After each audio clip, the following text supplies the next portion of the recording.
ఇవాళ మన గురుకులాల్లో మన పిల్లలకు విషం పెడుతున్నాడు రేవంత్ రెడ్డి. 100 మంది పిల్లలను బలి తీసుకున్నాడు ఇప్పటికే. కానీ ఆయన మాత్రం ఏమ్లాడ గుడికి పోతే రేవంత్ రెడ్డి పెట్టిన బువ్వ తిన్న బువ్వ ఖర్చు ఎంతో తెలుసా? ప్లేటుకు 1,35,000 రూపాయలు. ఏం తింపాడో నాకైతే తెలియదు. బంగారం తినడా వాడు వెండి తినడా? ఒక ప్లేటుకు 1,35,000 అట. ఆ అందగాతలందరినీ పిలిచిండు చూడు, మిస్ బాళ్ళ మీద పెట్టిండు.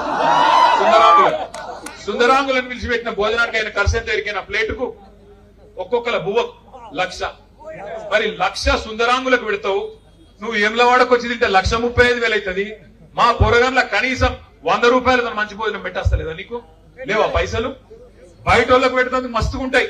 కానీ మన పిల్లలకు 6.5 లక్షల మంది పిల్లలు 1022 గురుకుల పాఠశాలల్లో కేసీఆర్ గారు పెడితే, ఇదే ప్రవీణ్ కుమార్ గారు అద్భుతంగా నడిపిస్తే ఆనాడు ఎట్లుండే పరిస్థితి, ఇవాళ ఎట్లయింది మన గురుకులాలు ఆలోచన చేయండి.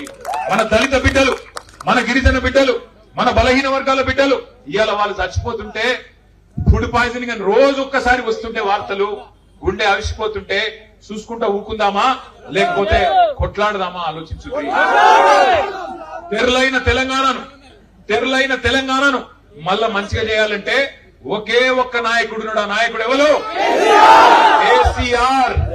కేసీఆర్ గారిని మళ్ళీ తిరిగి తెచ్చుకుందామంటే ఒకసారి పిడికిలా